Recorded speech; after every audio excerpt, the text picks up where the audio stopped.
गणेश जी के बाद विनायक महाराज थे, सारे नगर में 2 रोटी का आटा लेकर घूम रहे थे और घूमते कि मेरे 2 रोटी की बना लो, कोई नहीं बनाया। तो उस शहर में किनारे एक बुढ़िया रहती थी, वहाँ विनायक जी चले गए और उससे पूछा कि क्या आप मेरे 2 रोटी बनाओगे? तो बुढ़िया बोली क्यों नहीं, मैं तो बना दूँगी, मेरे भी बंतल हो जाएगी और मैं अकेली रहती हूँ। और बुढ़िया ने रोटी बनाई। ऐसे करके 6 महीने बीत गए।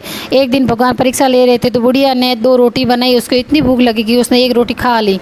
और विनायक जी आए तो उन्होंने कहा कि आज मैंने 1 रोटी खा ली, मेरे को कभी भूख नहीं लगती, आज पता नहीं इतनी भूख कैसे लगी। तो विनायक जी बोले कि आपने सच बोला, और प्रकट होकर बोले कि माता आप जो भी मांगो आपको मिल जाएगा। बुढ़िया बोली कि मैं क्या मांगूँ, पूत मांगो तो जगह से, धन मांगो तो राज दंडे, मेरे को 1 कड़छी और 1 कढ़ाई दे दो, जो मैं अपना बनाऊंगी और अपना खाऊंगी। तो विनायक भगवान ने बुढ़िया के सामने चुटिया बजाया और अदृश्य हो गए और डोकरी को 1 कड़छी और कढ़ाई दे गए।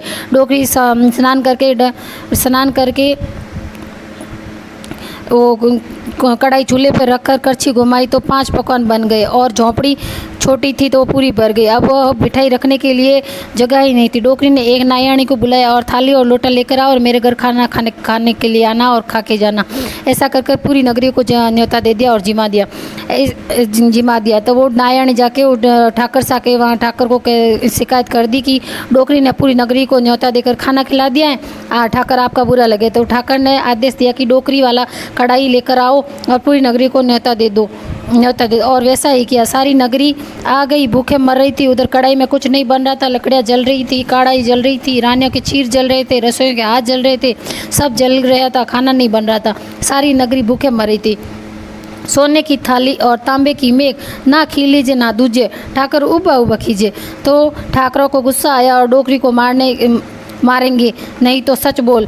तब डोकरी बोली कि मैं तो विनायक महाराज के 6 महीने रोटी की, तब विनायक जी टूटे, मारो तो आ बैठी, तारो तो आ बैठी।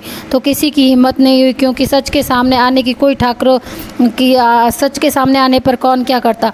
और ठाकर तो मुँह छुपाकर घर चले गए। ठाकरों ने के लागी उस दिन से तो अभी तक ठाकरों के तो टूटा ही रहता है। विनायक महाराज जी जैसे डोकरी को टूटे वैसे सबको टूटना, और जैसे कि ठाकरों को टूटे वैसे कैसे किसी को मत टूटना। मेरे वीडियो को ये थी विनायक महाराज की बात, ये थी विनायक महाराज की कथा। मेरी वीडियो को अगर पसंद आए तो लाइक करना, शेयर करना, सब्सक्राइब करना, मेरे चैनल को आगे बढ़ाना। धन्यवाद।